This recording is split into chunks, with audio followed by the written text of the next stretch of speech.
Okay. So the air dragon in reverse, which is what is eclipsed into your life now with this eclipse, is the reverse meaning is, okay, so the key words for this energy is inspiration, insight, and vitality. The eclipse part is you may be in danger of becoming the servant of an idea, dogma, or belief system. Contact with spiritual concepts and energies can sometimes stimulate the intellect in a way that produces inflation and delusion. To avoid this, constant reality testing in the everyday world of relationships and practicalities is essential. And remember, we have it in your 5th house. So that's the message of what is being eclipsed in your 5th house. Now the other spectrum, which is where the South Node is, and that's your 11th house of alliances and long-term goals. This eclipse is coming into contact with the air dragon, can be as a bolt of lightning to the psyche and intellect, and as such must be treated with care and considerable respect. Sometimes manifesting as sudden flashes of illumination, the air dragon brings insight and clarity to your thought and imagination. As conveyor of numinous power, I hope I've said that right, the air dragon can be seen as a symbol of visitation, for he is a messenger of the sky god. And that is Mercury for me as well. Mercury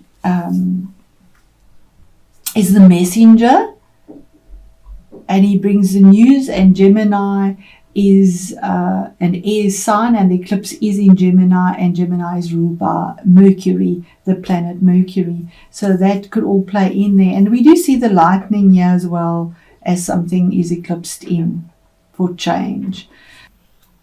Okay, so you have significant changes coming about for you, Aquarius, with this eclipse in your 5th house.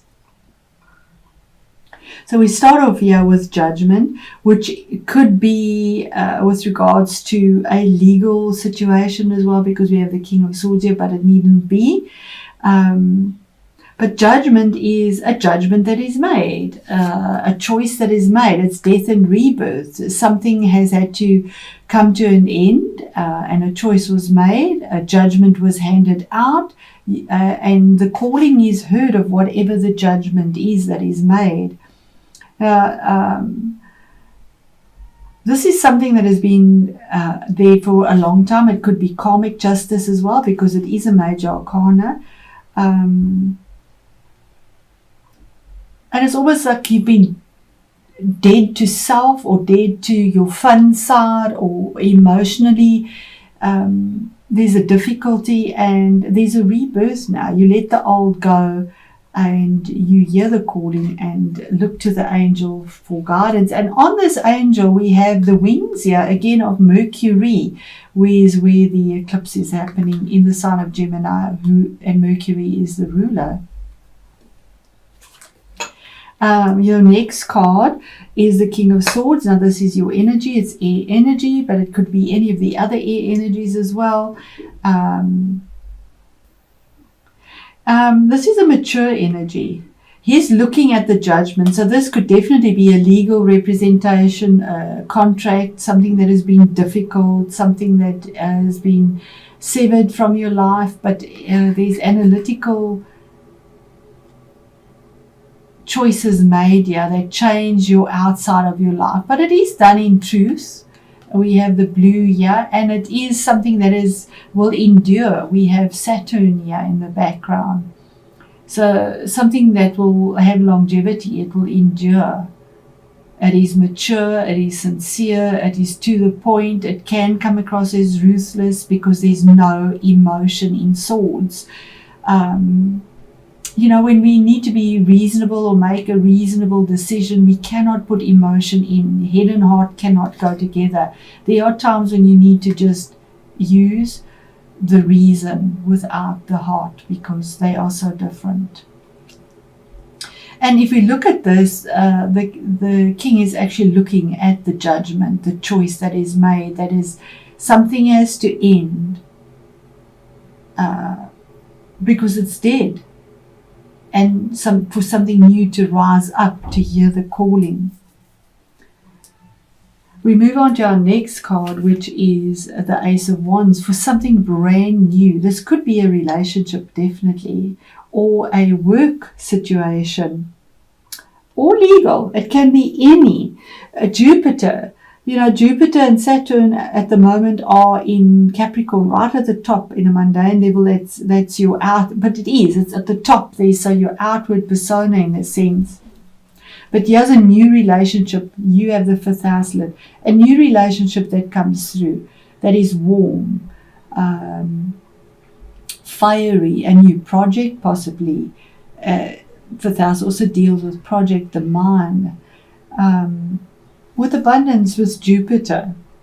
Jupiter is in its fall, so it's not very happy where it is, but there is an opportunity that is brought through to bring something new. Ace of Wands, a new beginning, a new opportunity presented, wherever this area of yours is. But you seem to still be looking at some judgment that was made, that was significant. What Spirit is saying is that there is a sense of victory with the choice that is made. 7, it's a major arcana, the Chariot. You could be dealing possibly with a Cancerian or a Capricorn person as well. That's a possibility. But the Chariot is about victory over something that has been very contradictory. We see these two figures here, silver and gold, black and white, night and day, yes and no.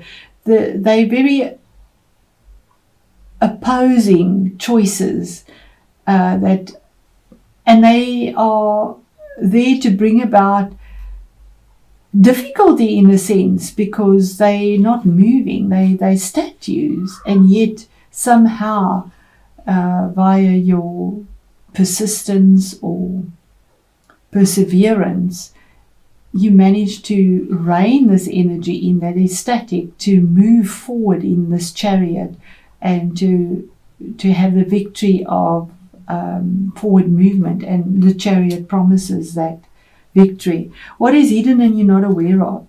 Card number 15, which is 6, for a balance. There's something toxic in your life, something that is it's the shadow side, something that is not balanced, that you're tied to, that you are free to set yourself free from, but somehow there's some sort of security that you get from it at the cost of something. Normally it's emotional cost or financial cost or time cost. But there's manipulation, there is a lot of passion. It could be the passion keeping you in something, but it's also a sabotaging energy. It is the shadow side that is out of balance, because it's the card of deceit or denial in a sense as well. And it's significant because it is a major arcana card and it's hidden. So you're not even aware of it, that you might be sabotaging yourself within a workplace, a relationship, a habit, wherever this falls for you. The challenge is coming to terms with some sort of immature energy with regards to emotions, or dealing with somebody that is immature. This is the card of possibly a child as well. You could be dealing with a child that is a emotional nature. It is cups, but it could be information or messages that you get, or that is challenging because it's your position of challenge, that is of an emotional nature, and you don't actually want to look at it. You've got it, you've received the message, the light is in the cup, but you're not even looking at it because you feel that it is insignificant, sadly. It is an offer that is given, maybe even an apology, but you're not focused on it. You're not really interested in it. But this is pinned to the Wheel of Fortune. It is the culmination of a cycle. It's 10. It's the ending for a new beginning. Something has to end for something new to begin. You've got it on either side. Something ends for a new beginning, but there's victory there. This is fate and destiny. Something was pinned to this wheel, and as the wheel turns, so does our fate and destiny turn. I mean, life is a roller coaster. It's up and down, and the wheel is turning for the better. Something is finished, culminated, done, for something new to come up, and you are moving into a better position of where you are. That could be with regards to a relationship, finances, work, investments. It is the Wheel of Fortune, the Wheel of Fate. And possibly by the next solar eclipse, this could be the change in the destiny, although this is a reading for November. Remember, eclipses, the energies last for about 6 months. In a tangible way, maybe financially, but you locked it away, sadly. You locked it away, you hid it. He locked that treasure chest there to keep whatever was real and tangible hidden from the light, out the bag into the treasure chest, and locked it away. And that could be keeping you stuck. Whatever was stuck there, you have the victory over it now. Victory will be coming through, but somehow you've locked away something that you've invested in, because it is tangible energy. So there is investment here, but you've hung on too closely or too tightly to it. And it possibly has caused you to self-sabotage yourself in some sense. You know, if you put too much time into work, or a relationship, even, something else suffers, sadly. There has to be a balance. What is the devil energy? Something that is hidden, that Aquarius is not aware of, and we have it there as well. Work. Something you've worked towards very diligently, perfected, skilled. He's the skilled craftsman. He takes time to work, but while he's working so diligently on whatever he's doing, putting all his passion into it, he's not giving time to himself, to his health, to others, to fun. It's fifth house, to fun. But you have a victory over it now. Now it's possibly time to enjoy what you've created. And 8 is a strong number. To stop melting, working in the heat, to try and create some form of skill in your workplace, in your environment, wherever you are, and to actually enjoy your life now with the energies of the fifth house coming through on an emotional level, maybe enjoying life a bit now. And our Wheel of Fortune is the 7 of Pentacles. Isn't that amazing?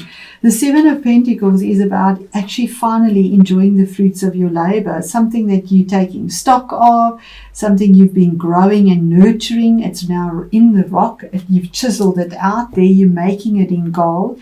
There you've put it in the rock. You've chiseled it out into the rock for longevity. And while it was snowing in the season of winter and you couldn't harvest, yeah, you have your scythe, you're able to harvest the fruits of your labor finally and enjoy them. A decision that is very grounded and earthy. You normally see this with the little basket that's empty, always nurturing his land, and here we actually see him now reaching up, grabbing the berries, I think it's mistletoe berries, and actually savoring it. He's enjoying the fruits of his labor. While that was growing in the background, it was actually draining the energy of the tree, because this is a parasitic plant that lives off the lifeblood of this, and that's the same thing here. Not enjoying yourself in a sense, because of the passion of whatever you're working on and investing in. But we need to do that at times as well, put our energy into something to grow for the future. But now our spirit is saying, with this eclipse, it's time to actually enjoy your life, the emotional side as well. It's not just all work and no play, because that's also self-sabotaging behavior. It becomes toxic